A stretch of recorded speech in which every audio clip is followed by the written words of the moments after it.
Hi everyone. I'm going to talk a little bit about our study on determining microservice boundaries using static and dynamic software analysis. So systems are developed often as monoliths because they're easier to develop, they're easier to test, but monoliths can be broken up into microservices when and if that need arises. When doing that, the decomposition approach is really key in order to achieve the benefits that we're aiming for with that kind of architecture, in terms of scalability, in terms of having shorter release cycles, or having a better maintainability. And there are currently a few approaches already proposed by academia for decomposing a monolith. What we find though is that there's still a lack of tool support or automation to most of those approaches. And this obviously makes adoption by the industry more difficult, but also makes empirical studies a really challenge to conduct.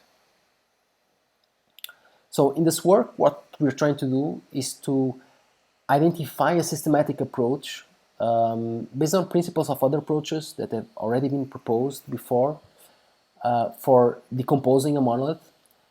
We've used this systematic approach that we've defined to develop a tool for steering the decomposition, and then we design and run a case study within a company using this tool. There is some related work to the one that we're doing here. There are a few available general guidelines for how to do the decomposition manually. Some meta-studies show diversity in existing approaches, but also that most of them are constrained to some types of application, or they require a lot of manual input.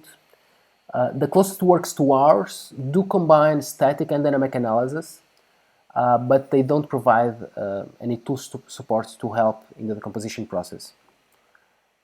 Service Cutter is one of these related tools. In some aspects, it is more sophisticated than our own, as it considers some attributes like security, scalability, business ownership. But we're kind of trading that ability to consider all of those quality attributes for the ability to not provide manual inputs that software developers would have to feed into the tool. So our approach has the goal to reduce subjectivity, make the process more systematic. It's a data-driven approach, trying to have as little manual input as possible. And for this, it relies on static software artifacts, source code, but also on operational data, such as how are API endpoints being used, how are method calls, what method calls are being done, what are the database queries. And our main hypothesis is that such an approach is feasible for finding good service cuts. The approach can be partitioned in these 4 parts, and I won't go into a lot of detail about them here now.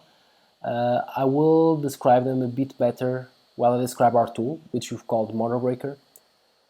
And Monobreaker currently works with the Django web framework, but there's nothing in the approach really that stops us from applying the approach to other programming languages and to other frameworks. The tool operates in 4 steps. Even though the first step really doesn't happen within the tool itself, it's something that needs to happen before, which is the collection of operational data. And then we have 3 different steps that happen after that, using as input the operational data that we collected before. The first one of these steps is the creation of a model of the system. And in here we start by identifying some of the key elements of the system using the source code. And we use this to build a graph-like model of the system that represents the different components and the dependencies between them. The second part of this is where we use the operational data that we've collected before to identify how these dependencies were exercised at runtime, and we quantify the strength of these dependencies. What I show here, this small figure, is a graph of a simplistic system that could be generated, the graph could be generated as output after this step of the process. The second step is the clustering step.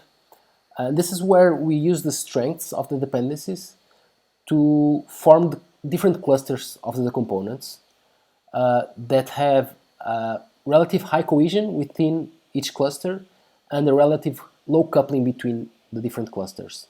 We are currently using the Gerber-Newman algorithm to do this. And the final step is the generation of the composition suggestions themselves.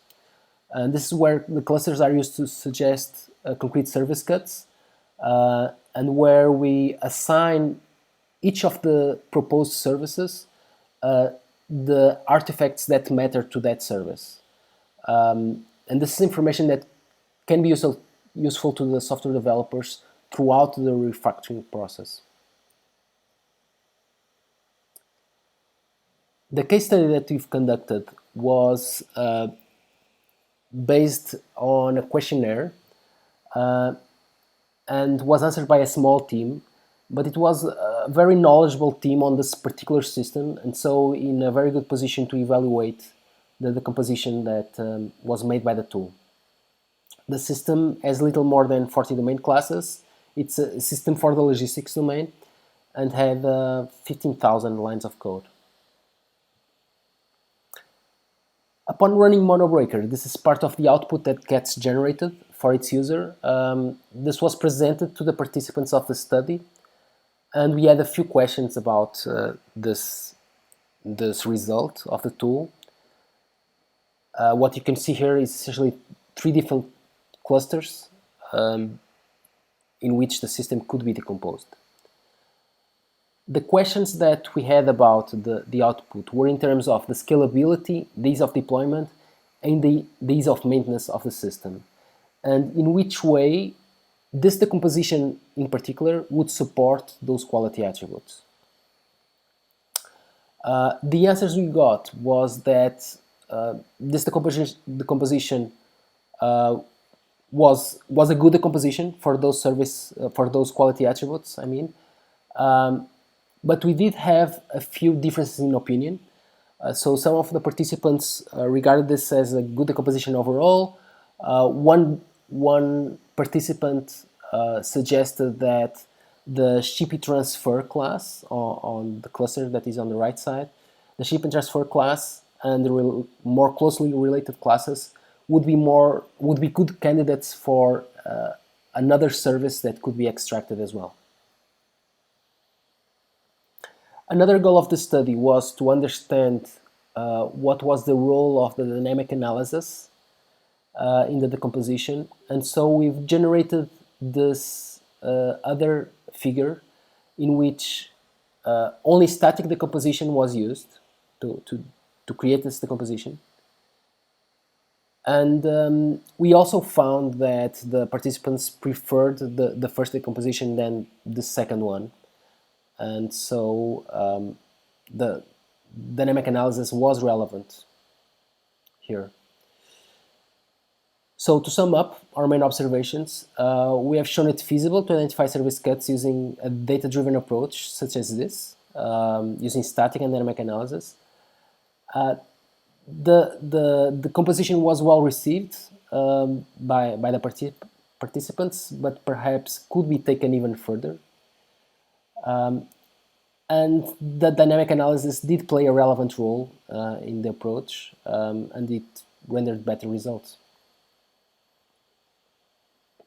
So this work is part of a line of research that I'm pursuing. The results, as you saw, are still exploratory, and in the future we aim to evaluate and experiment with a bunch of things, with other ways to build the model beyond the heuristics that we're using, with other clustering algorithms beyond the Gerber-Newman algorithm, with other metrics to evaluate the composition, and we know there are some other metrics that researchers have been proposing that we could now use. And even by comparing with the composition made by human experts, that would provide other kinds of perspectives over the composition that we have here. And of course, this is the first study. We aim to do similar studies with more teams, with more software developers, to gather more insight about this kind of approaches. And so this concludes my presentation. I'm available for your questions. Thank you very much.